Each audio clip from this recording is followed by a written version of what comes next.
교회에 다니는 가장 중요한 이유 중에 하나가 우리가 궁극적으로 구원을 받기 위해서죠. 그러니까 영혼 구원이 가장 중요합니다. 교회 나오면 반드시 영혼 구원의 문제가 해결이 돼야 됩니다. 그러니까 구원의 확신을 가지고 있어야 합니다. 베드로전서 1장 9절에도 믿음의 결국은 영혼 구원을 받음이라라고 그렇게 말합니다. 그러니까 교회 다니면서 구원의 문제가 해결이 안 되는 사람은 가장 불쌍한 사람입니다. 누구든지 교회 오면 구원을 받고 이 구원의 문제가 해결돼야 되죠. 어떤 미국에 있는 충격적인 장로님 이야기인데요. 어떤 큰 교회 목사님이 김용희 선교사에게 순회 선교사를 찾아와서 그런 이야기를 했대요. 어느 날 이 장로님이 교회에서도 인기도 있고 막 또 봉사도 많이 하니까 칭찬도 받고 이러는데 또 존경을 가고 성도들이 이렇게 따르는데 어느 날 병원에 갔는데 병원에서 3개월 이제 시한부 판정을 받는 거예요. 장로님 이제 3개월 동안 잘 먹고 잘 사시고 이제 하늘나라를 준비하라고 그렇게 소리를 들었는데 이 장로님 그날부터 그냥 들어 누워 버렸대요. 들어 누워갖고 그냥 누가 성도들이 이렇게 찾아가면 신방을 가면은 이렇게 쳐다보지도 않고 예배 드리자고 하면 예배도 안 드리고 그런 거예요. 그러니까 목사님이 깜짝 놀라는 거예요. 그리고 성도들이 그냥 상처를 받는 거예요. 아니 성도들이 갔는데 쳐다보지도 않고 그러니까 담임 목사님이 하루는 안 되겠다. 내가 오늘은 반드시 막 아침 새벽에 그냥 세게 기도하고 가가지고 내가 장로님 구원을 점검해야 되겠다고 담임 목사님 갔대요. 그래갖고 이제 장로님은 이제 깨워가지고 아, 장로님 아프시지만 하나님 있죠. 우리 함께 기도합시다. 우리 함께 이렇게 찬송합시다. 그렇게 하고 했는데 이 장로님이 껐도 안 하는 거예요. 그리고 목사님 화가 나가지고 아니 장로님 구원이라 받았습니까? 어떻게 장로님이 그렇게 구원을 받았다면 그러실 수 있냐고 이제 막 화가 난 거예요. 그러니까 이 장로님이 벌떡 일어나더니 예수건 보고 다 필요 없다고 이러면서 그냥 예수가 뭐냐고 이러면서 그냥 그대로 그냥 들어 누웠는데 그대로 그냥 돌아가셨대요. 구원 받았겠습니까? 못 받았겠습니까? 못 받았어요. 그래서 그 목사님이 완전 충격을 받았어요. 충격을 받아가지고 그냥 야, 내가 목회 잘못했다 이러면서 나는 저 장로님이 저렇게 열심히 하고 그러니까 잘한 줄 알았더니 잘못했다 이러면서 그렇게 막 충격을 받았다라고 그렇게 말을 하고 있습니다. 여러분 우리도 교회 오면 반드시 구원을 받아야 되고 구원을 어떻게 받습니까? 첫째는 내가 반드시 죄인인 것을 깨달아야 돼요. 내가 하나님 앞에 나갈 의가 아무것도 없다라는 걸 깨달아야 합니다.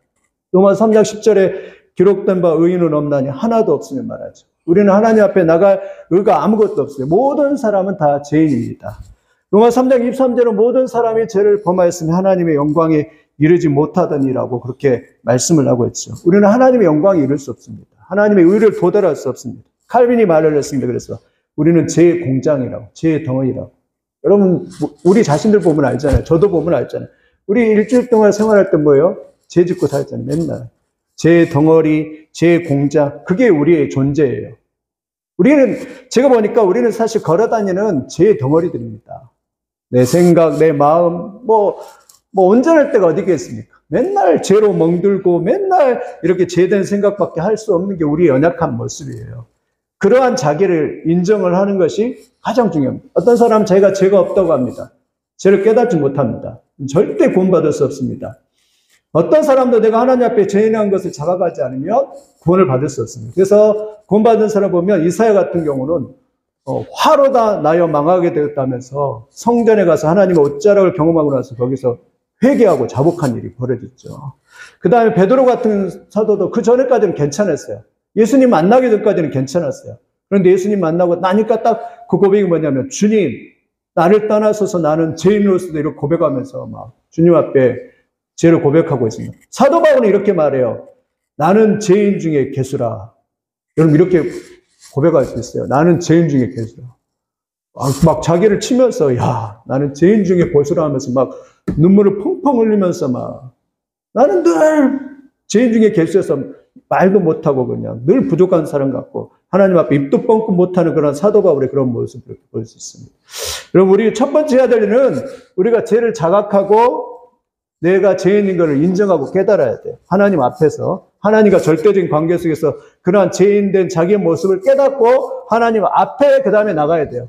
그리고 예수 그리스도를 나의 구주와 주님으로 반드시 영접을 하셔야 됩니다. 예수님을 나의 구주와 주님으로 우리의 죄의 문제를 해결할 분은 오직 예수 그리스도밖에 없습니다. 우리 영적인 문제, 보이지 않는 영적인 문제, 영적인 죄의 문제, 이걸 우리가 어떤 의사가, 어떤 누가 이렇게 치료를 할 수 있겠습니까? 오직 하나님의 아들 예수 그리스도만이, 그리고 그분을 도우시는 성령님만이, 성령 하나님이 오셔야만이 진리를 깨닫게 되고, 그래야지만이 우리가 그 예수님을 영접하고 받아들이고 하나님의 자녀가 되는 권세를 얻게 되는 거예요. 그래서 요한복음 1장 12절에 영접하는 자, 그 이름을 믿는 자들에게는 하나님의 자녀가 되는 권세를 주셨다는 거예요. 죄를 깨닫고 예수님을 앞에 내가 죄인이고 내 죄를 회개하면서 예수님을 나의 구주와 주님으로 받아들이면 구원의 역사가 일어나는 것이죠. 로마서 10장 9절에도 내가 만일 내 입으로 예수를 주로 신하며 또 하나님께서 그를 죽은 자 가운데 살리는 편을 내 마음에 믿으면 구원을 받으리라. 시인해야 돼요. 죄를 고백해야 돼요. 저도 한 27살 때 그냥 하늘이 막혀가지고 기도가 안 올려지는 것 같아요. 답답하더라고요. 새벽에 혼자 일어나서 셀프 예수님을 영접해요. 셀프 무릎을 딱 꿇고 하나님 내가 죄인입니다. 나의 죄를 용서해 주시고 나의 죄를 위해서 십자가에 돌아가신 주님을 믿습니다. 나를 받아주세요. 그리고 예수님의 이름으로 기도합니다 하고 딱 눈을 떴더니 눈물이 한 방울 찔끔 나오더라고요. 그래서 이제 그때부터 이제 기도가 조금 열려지기 시작합니다. 여러분 예수님을 영접하시기를 예수님의 이름으로 축원을 드립니다. 내가 아까 요한복음 14장 6절에도 암송했죠. 예수께서 이르시되 내가 곧 길이요 진리요 생명이니 나로 말미암지 않고는 아버지께로 올 자가 아무도 없다라. 우리의 모든 하나님께 나아가는 길은 중보자이신 예수 그리스도를 통과해서 가는 거예요. 여러분 직접 다이렉트로 하나님 만나려고 하면 여러분 죽습니다. 그러니까 여러분 직접 만나려고 하면 안 돼요. 누구를 통해서 가야 돼요? 예수님을 통해서, 말씀을 통해서 가는 거예요, 우리는. 예수님을 통해서 예수 그리스도를 믿음으로 우리가 천국에 가고 예수 그리스도를 믿음으로 죄 용서함 받고 예수 그리스도를 믿음으로 하나님의 자녀가 되고 하나님의 놀라운 축복과 특권이 주어지는 것이죠. 여러분 그러한 은혜가 여러분들의 있기를 예수님의 이름으로 축원드립니다. 그러면 그것을 구원이라고 구원을 받으면 여러 가지 혜택을 얻게 되죠. 우리 권사님이 아주 혜택이라는 단어를 너무 잘 쓰셔가지고 구원을 받으면 혜택이 주어져요. 불교하고 다른 혜택이 주어져요. 구원을 받으면 엄청난 혜택이 뭐냐면 모든 게 다 해결이 돼요. 재해 문제가 해결되고 가정의 문제도 해결되고 질병도 치유받고 또 하나님의 자녀가 되고 천국의 문제가 해결되고 다 혜택이 엄청 많죠. 우리가 기도하는 것마다 연락이 되고 또 하나님과 관계가 하나님의 자녀가 되고 모든 특권을 받죠. 근데 신학적으로 이제 정의를 하면 구원의 패키지라고 하잖아요. 우리 추석 같은 데에도 막 소고기 하면은 뭐 등심, 뭐 살치살, 갈치살 이렇게 패키지로 있는 것처럼 구원의 패키지가 믿는 사람에게 주어지는데 신학적으로 말하면 첫째는 칭의가 주어져요. 칭의. 칭의라는 것은 죄인이 의롭다함을 칭함을 받는 걸 말해요. 죄로 말미암아 하나님 앞에 영원히 구원을 받을 수 없는 죄인인데 그 죄인이 하나님 앞에 법정적인 선언을 받는데 그건 뭐냐면 의로워졌다라고 선언을 받는 것이 칭의예요. 칭의. 여러분이 우리가 예수를 믿을 때 칭의의 역사가 난다. 우리의 죄는 예수님께 전가가 되고 예수님의 의가 우리에게 와서 우리가 의롭게 되는 것. 그것이 바로 뭐냐면 칭의입니다. 다시 말하면 재판장에 갔는데 내가 아무리 죄를 지어도 판사가 그냥 그 망치를 들고 꽝꽝꽝 이 사람은 죄가 없습니다. 그러면 죄가 있습니까? 없습니까? 없는 거예요. 실제적인 실형은 없는 거예요. 마음에 죄가 있더라도. 그런 것처럼 칭의는 뭐냐면 우리가 죄를 지었어도 하나님께서 예수를 믿을 때 우리가 꽝꽝꽝 법정적으로 선언해는 거예요. 너는 의로워져서 하나님 앞에 나갈 수 있는 자격이 있다라고 그렇게 선언을 해준 거. 그것이 바로 칭의를 얻는 것이에요. 칭의. 예수 그리스도를 믿는 사람 누구나 첫 번째는 거듭날 때는 이 칭의를 얻게 돼요. 두 번째는 성화예요. 성화라는 것은 점점점 변해들인다는 거예요. 하나님 앞에 의로움이 되고 그 다음에 점점점 변화되어서 예수 그리스도를 닮은 사람으로 변화되어가는 그러한 삶을 살아가는 것, 그게 성화입니다. 구원을 받았으면 반드시 뭐가 따라오게 되냐면 성화가 되어 있어요. 이 성화는 우리가 볼 때는 내가 노력하는 것 같은데 사실은 그렇지 않아요. 내 노력으로 되는 것이 아니라 성령님이 그렇게 이끌어 가십니다. 성령님이 우리를 그렇게 만들어가요. 내가 거룩하게 살지 않으면 늘 갈등을 하게 되고 있고요. 말씀대로 살지 않으면 갈등을 하게 되어 있고 죄 지으면 갈등하게 되어 있어요. 그래서 누가 이끌어 가시냐면 성령님이 이끌어요. 이게 성화예요. 성령. 우리 안에 왜요? 성령이 내주하시기 때문에 성령이 이렇게 이끌어 갑니다. 여러분 돼지 보세요. 돼지는 막 똥물에도 진흙탕에도 이렇게 막 들어눕고 막 이러잖아요. 왜 그래요? 돼지의 삶이, 돼지의 라이프가 대지의 생명이 그 안에 있기 때문에 그렇습니다. 그럼 그런 것처럼 우리 안에 뭐가 있어요? 성령이 내주하시고 성령이 계시기 때문에 지륵탕 속에 우리는 뒹굴지 않습니다. 죄악의 지륵탕 속에 뒹굴지 않아요. 죄를 들면 근심하게 되고, 죄를 지으면 걱정하게 되고, 내가 말씀대로 살지 않으면 걱정하게 되고, 그런 게 성화예요. 그러면서 점점 더 시간이 갈수록 예수님을 닮아가고 예수님의 그 말씀대로 살려고 노력하고, 그렇다고 해서 완벽하지는 않습니다. 살려고 막 노력하고 은혜를 사모하면서 기도하고 말씀대로 살려고 이렇게 노력하는 것이, 그것이 성화의 삶이죠. 성화의 삶을 살려고. 그러다가 마지막에 영화, 이제 우리의 육체는 다 쇠퇴하고 우리의 영혼이 이제 우리 육체가 죽고 났을 때 저 영원한 하나님 나라에 가서 영원토록 살아가는 그런 천국의 주인공이 되는 것, 그것이 영화라고 그렇게 말씀을 하고 있는 것이죠. 여러분, 이러한 천국의 세트, 패키지 세트를 받으신 것을 믿으시기를 예수님의 이름으로 축원드립니다. 예수를 믿으면 이게 이제 다 받는 사람이 되는 거예요. 이 세 가지, 칭의, 성화, 영화, 이게 다 받는 사람이 됩니다. 그러면 이런 구원의 은혜를 받는 사람에게 나타나는 특징이 뭐냐면, 이런 구원을 받은 사람은 이제 딱 보면 알아요.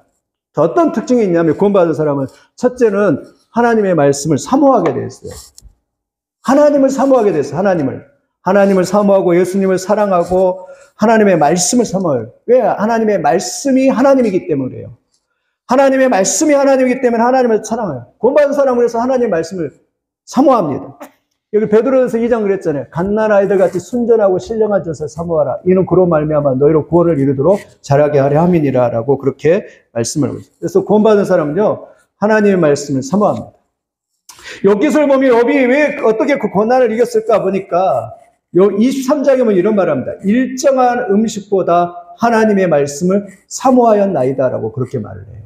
그 고난 이길 수 있는 비결이 뭐였다고요? 하나님의 말씀을 일정한 음식보다 더 사모했다는 말이에요. 참 어린아이 보면 너무 귀엽습니다.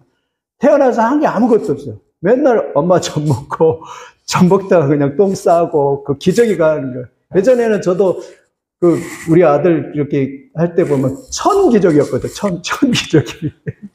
그거 맨날 빨아가지고 이게 놀고 막 그랬는데, 할 일이 뭐 있어요? 맨날 먹고 사고 이러네, 먹고 사고. 구원받으면 똑같아요. 처음에 와서는 일하고 그런 게 아니라 하나님의 말씀을 많이 받아야 돼요.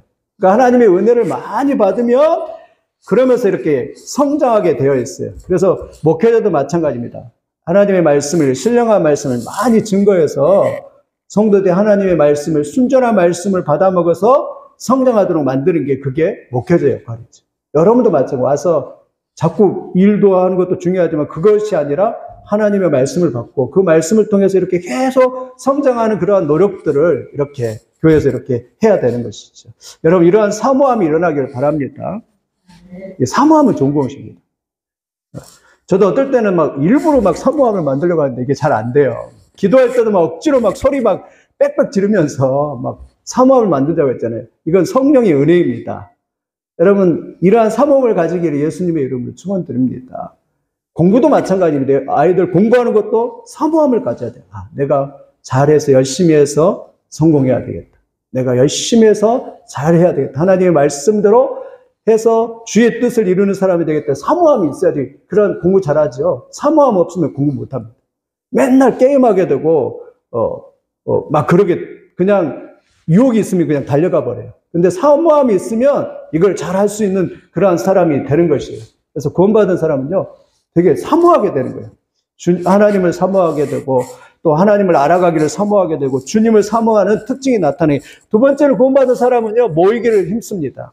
이거 그림은 다른 교회 거지만, 이브리서 10장 25절 보니까 모이기를 패하는 어떤 사람들 습관같이 하지 말고 오직 권하여 그날에 가까운 것으로 더욱 그리하자. 구원받은 사람들은 모이기를 있어요. 교회에 모이는 일에 더 힘이 있습니다. 왜냐하면 그래야지만 서로 격려하고 서로 또 위로하고 서로 이렇게 돌아보고 그러기 때문에 모이기를 이렇게 힘쓴다라고 그렇게 말씀을 하고 있습니다. 우리 교회는 그러한 역사가 있기를 예수님의 이름으로 축원드립니다. 한 사람이면 패합니다. 사자가 짐승을 잡아먹을 때에도 그렇잖아요. 사자가 짐승 잡아먹을 때 무리가 있으면은 그 짐승 공격 못합니다. 그런데 혼자 따로 떨어졌잖아요. 얼룩말이나 아니면 사슴 같은 거 따로 떨어졌잖아요. 그러면 사자가 그것 보고 딱 가서 그냥 캐치해가지고 그냥 잡아먹고 그런 걸 볼 수 있습니다. 우리도 마찬가지. 우리도 영적인 생활하는데 혼자 놔두면 다 그렇잖아요. 여러분들 목사도 그래요. 한 2, 3주만 교회 안 나오면 그냥 믿음 그냥 와르르 무너져요. 교회 안 나와서 한 3주만 안 나오고 그러면 그냥 세상 나가서 그냥 살아가게 될 거예요. 목사도 마찬가지. 여러분 장로 권사님 마찬가지입니다. 그냥 코로나 돼가지고 코로나 되고 얼마나 많은 목사 장로님들 뭐 다 무너졌는지 몰라요. 왜 교회 안 나가니까? 아유 얼씨나 좋다. 야 이제 큰 교회 우리 신나는 교회도 물어보니까 지난번에 모임 가가지고 목사님 간증하고 그러는데 70%가 회복됐다고 그러더라고요. 그 목사님은 똑똑하시더라고요. 뭐 이렇게 그 목사님한테 이렇게 사실 배웠어요. 뭐 골든벨 같은 거.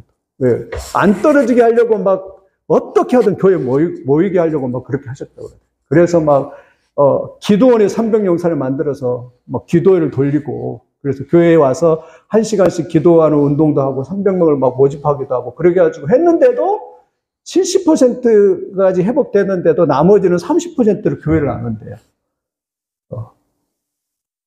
얼마 전에 갔더니 어떤 신나는 교회 다니는 전도하다가 만났는데 그분이 그러더라고요. 신나는 교회 갔더니 신이 안 나왔고 교회를 안 다닌다고 그러더라고요. 그래가지고. 그래서 제가 그랬죠. 전도하면 그랬죠. 우리 교회 오시라. 우리는 새 소망이라고. 소망을 갖게 될 것이다. 그래서 만약에 소망을 못 가시면 그냥 떠나시라고 내가 그랬는데. 그렇게 했는데, 요즘에 참 전도하다가 웃길 때가 막 남의 교인들 막 오라고 막 난리, 법석을 부리고 있는데, 아무튼 그래요, 아무튼. 그러겠는데, 여러분, 자꾸 모이기를 혼자 있으면은 위험합니다, 혼자. 자꾸 혼자 우울하고 그럴 때는 사람도 만나고, 친구도 만나고, 또 날씨도 좋잖아요. 차도 마시고, 신앙 상담도 하고, 아니면 인생 이야기도 하면서 서로 전도서 이렇게 말합니다. 두 사람이 한 사람보다 나으면 그들이 수고함으로 좋은 상을 얻을 것입니다. 혹시 그들이 넘어지면 하나가 그 동물을 붙들어 일으켜내오니와 홀로 있어 넘어지고 붙들어 일으킬 자가 없는 자에게 화가 있으리라. 여기 그랬죠. 홀로 있어 넘어지고 붙들어 일으킬 자가 없는 자에게는 화가 있으리로다라고 그렇게 말하고 있어요. 누가 그랬습니까? 삼손이 그랬어요. 하나님의 은사와 능력을 엄청 받았어도 혼자서 하니까 완전히 다 무너지더라고요. 그래서 공동체가 중요하고 구원받은 사람들은요 모이기를 그래서 모이기를 힘써요. 모임이 그렇게 중요합니다. 교회 나오는 게. 그 다음에 구원받은 사람 특징은 하나님에 대한 두려움이 생겨요. 여러분 어떤 사람은 하나님을 두려워하지 않는데 여러분 반드시 구원을 받으면 하나님을 두려워하게 됩니다. 히브리서 12장 29절을 보니까 우리 하나님은 소멸하는 분이라 말합니다. 우리 하나님은 죄를 심판하십니다. 죄를 심판해. 죄에 대해서 민감하신 분입니다. 그리고 죄에 대해서는 반드시 심판하세요. 그래서 우리가 하나님 앞에 은혜를 구하고 긍휼을 구해야 합니다. 죄의 싹은 사망이라고 그렇게 말을 하고 있습니다.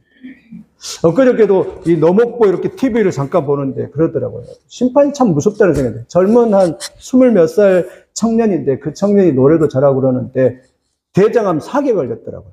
참 불쌍하더라고요.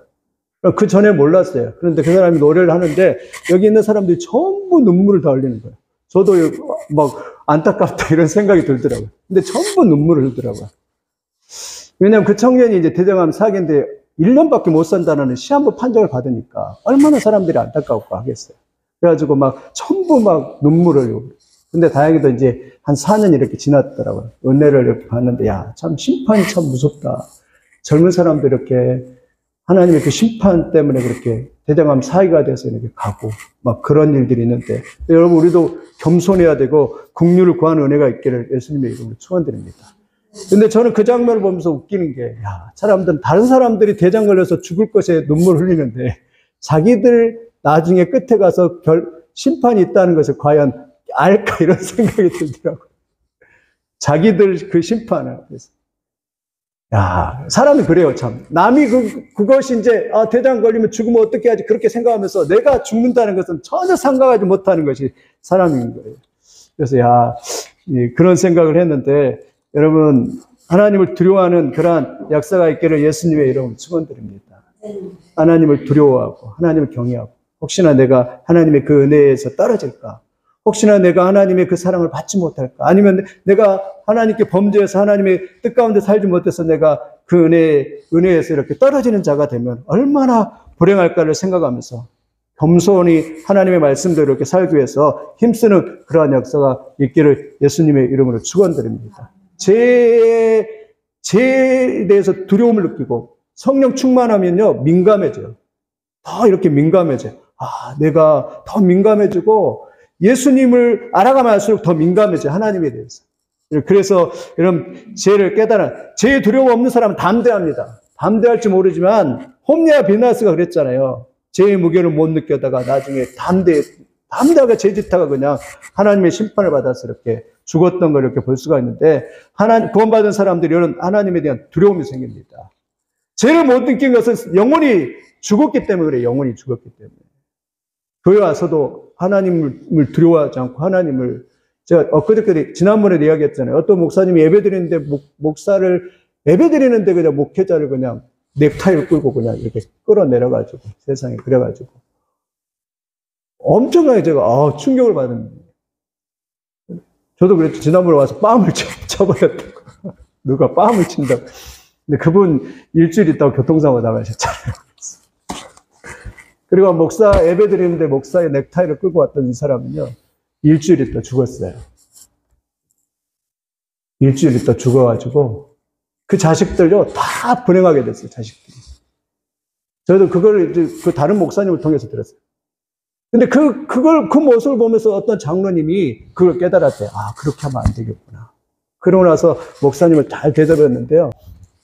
그 장로님 가정이 전부 다 잘 돼갖고 애들이 그 교회에서 잘 섬기고 그 대를 이어서 섬기고 애들이 다 좋은 직장 가지고 다 잘 됐다라고 그렇게 이게 간증하는, 이야기하는 것을 이렇게 들었어요. 그래서 하나님을 두려워해야 되겠다.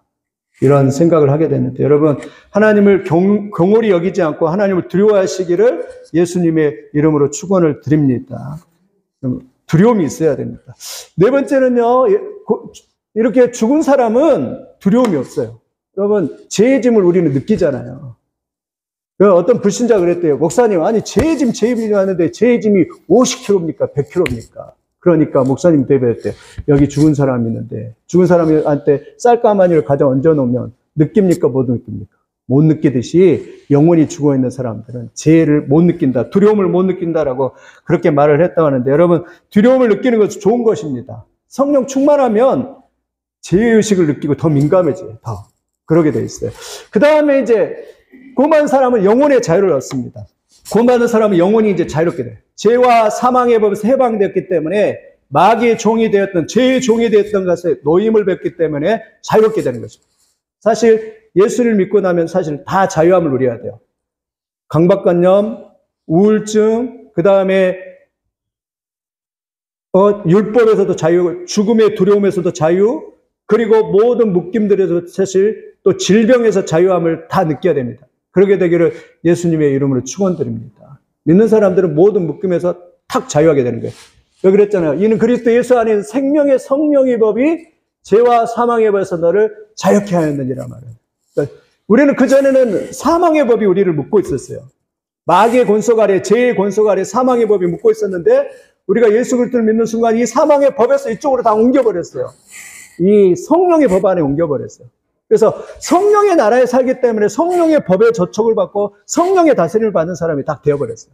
그래서 이거는 이제 이전 것은 다 지나가 버리게 되었어요. 그래서 하나님의 사람들은 영혼의 자유함을 느끼게 되는 것이죠. 전에는 습관적인 죄악들도 이렇게 못 끊었는데 이제는 끊을 수 있게 돼요. 예수 믿으면. 어떤 분이 그러더라고요. 우리 전에 있던 부목사일 때 집사님이 그러더라고요. 담배를 그렇게 못 끊었는데. 근데 어느 날 교회 일하다가 교회 지하실에서 이렇게 담배 피우는데 거기가 불이 붙어버렸어요.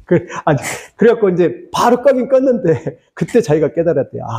하나님이 이게 담배 피우지 못하는 사인이다 이렇게 생각해가지고 그다음부터 담배를 끊기 시작했는데, 끊었다라고 그런 이야기를 하는데, 여러분, 예수를 믿으면 마약, 성적인 문제, 알코올, 게임, 동성애, 낙태, 더러운 죄들을 예수 이름으로 다 이길 수 있는 줄 믿습니다. 모든 질병들이 다 떠나게 된 줄 믿습니다. 모든 암도, 모든 연약함들도, 모든 것들도 그걸 가지고 기도하는 것입니다.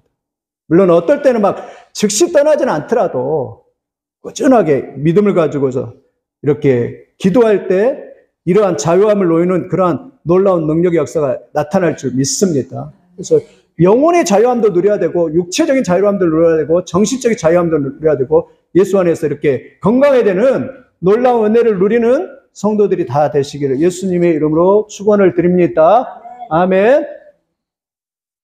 다섯 번째, 삶의 태도가 바뀝니다. 삶의 태도가 굉장히 긍정적이 됩니다. 그리고 낙관적이 돼요.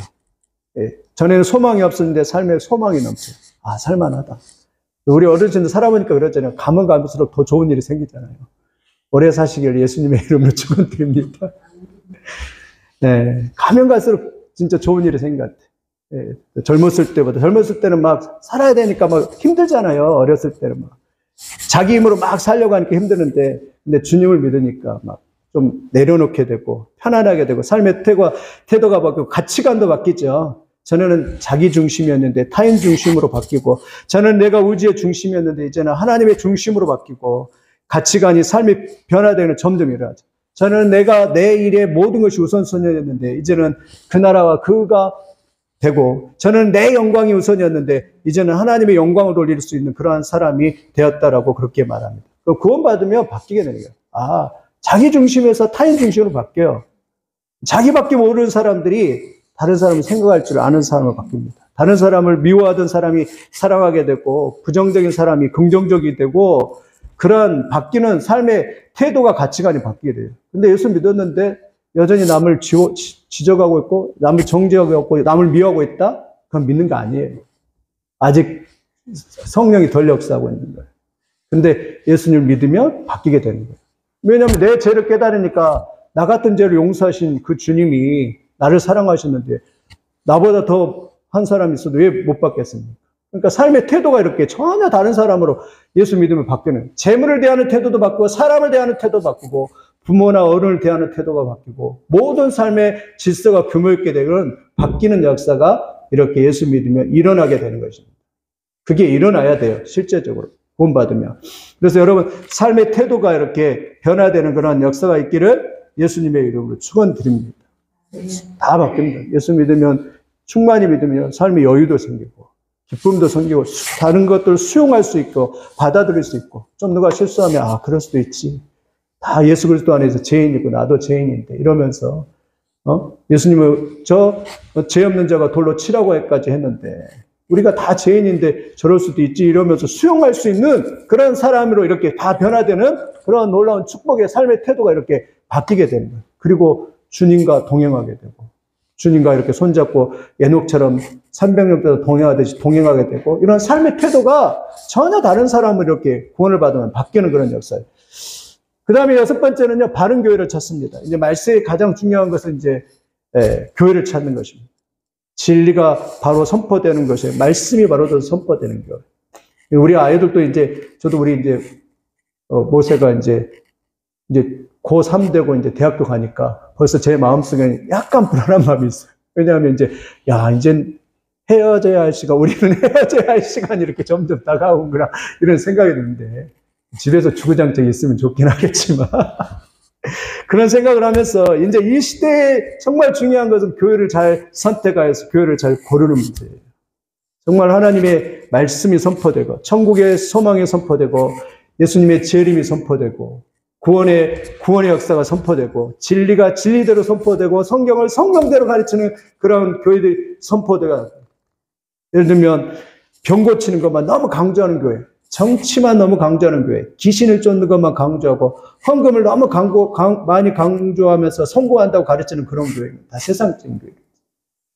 정확하게 예수 그리스도의 십자가를 가르치고 우리가 죄인된 것을 지적하고 말씀 앞에 서야 된다는 것을 가르치고, 정말 생명을 가르치는, 천국을 소망하면서 천국을 바라볼 수 있는 그런 교회를 가르치는 교회가 좋은 교회다라고 그렇게 말씀을 하고 있습니다. 그래서 여러분 말세는요, 교회를 잘 정해서 말씀대로 이렇게 나가는 그런 분별력이 있어요. 분별력. 무엇이 옳고 무엇이 그른지 분별력을 가지고서 말세에는 이렇게 나가는 그런 놀라운 축복의 역사가 있기를 예수님의 이름으로 축원드립니다.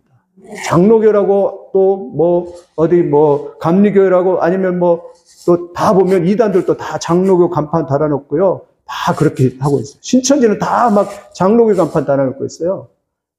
다. 그러니까 구별이 안 돼요. 그래서 그리고 뭐 영어 가르쳐 준다. 또 이렇게 맛있는 거 사준다.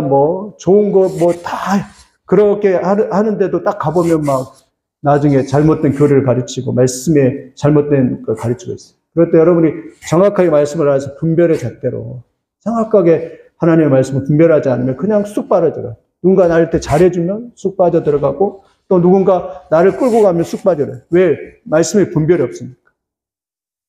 네. 여러분 말씀을 분별하는 마지막 시대에 여러분 천국 가고 구원을 받으려면 말씀을 분별하는 역사가 있기를 예수님의 이름으로 축원드립니다. 이단 교회 가서는 구원이 없어요.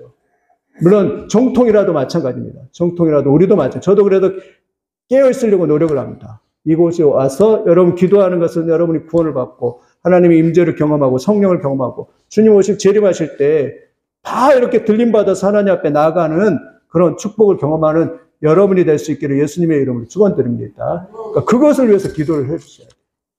교회 왔는데 예수님이 재림했는데 휴거처럼 다 들림받고 구원받았는데 나만 땅에 남아있어요. 그러면 얼마나 불행해요, 그게. 그게 굉장히 불행하잖아요. 여러분, 그런 바른 교회를 찾아서 가고, 바른 교회를 분별할 수 있는 그러한 역사가 있기를 예수님의 이름으로 축원을 드립니다. 마지막으로 그래서 이런 말씀을 기준으로 해서, 모든 말씀이 우리의 삶과 우리의 모든 생각과 우리의 가치관의 유일한 기준이고 그 말씀대로 서는 교회를 찾아서 그 말씀을 따라서 살기를 소원하는 성도들이 있는 걸 찾아서 이렇게 가는 것이 이 교회가 되는 것입니다. 마지막은 세례를 받아요. 세례는 예수님의 마지막 지상명령입니다. 마태복음 28장 19절에 그러므로 너희는 가서 모든 민족을 제자를 삼아 아버지와 아들과 성령의 이름으로 세례를 베풀고라고 말합니다. 구원받았으면 반드시 세례를 받아야 합니다. 세례는요, 예수 그리스도와 우리가 연합되는 거예요. 물론 세례를 받는다고 구원받은 거 아니에요. 세례를 받는다고 구원받은 건 아니지만, 그러나 세례를 받는 이유는 예수 그리스도를 믿고서 내가 예수로 죽고 예수로 다시 사는 것을 고백하는 거고, 그리고 그 공동체에 내가 속하겠습니다라고 해서 세례를 받고, 그뿐만 아니라 성찬에 참여할 수 있게 되고, 그 다음에 예수 그리스도와 연합되어서 예수님의 죽으심과 예수님의 부활과 연합되어서 내가 살겠다라고 그런 고백하는 것, 공동체적 고백이 세례이기 때문에 반드시 세례를 받아야 될 줄 믿습니다. 그래서 이렇게 구원받으면 이런 삶의 특징이 일어나게 될 줄 믿습니다. 말씀을 이렇게 정리를 하면 구원받은 사람의 특징은 더 많은데 요약을 하면 말씀을 사모하는 여러분들이 되시기를 예수님의 이름으로 축원드립니다. 말씀이 힘입니다. 말씀의 능력이에요. 말씀 하루에 한 장만 읽어도 우리 권사님 하루에 막 2장씩 읽으니까 얼마나 요즘 제일 건강하신 것 같아요. 성령 충만하고 쓰고 막 이러니까 그리고 막 옆에 막 번져가지고 막 전염돼가지고 말씀 한 장, 2장만 읽어도 얼마나 힘이 쏟는지 몰라요. 말세는요, 말씀의 기갈 때문에 힘이 없는 거예요. 말씀의 기갈. 말씀을 사모하시길 바랍니다. 그 다음 모이기를 힘쓰고 수요일날 새벽기도 40분 수요일날 또 주일날 놀라운 역사가 있습니다. 하나님에 대한 두려움이 있어야 됩니다. 영혼에 대한 자유를 얻고 삶의 태도가 가치관이 변화되고 바른 교회를 찾고 또 세례를 받는 그러한 역사가 있는 좋은 교회가 되기를 그리고 구원받는 우리 성도가 되기를 예수님의 이름으로 축원을 드립니다.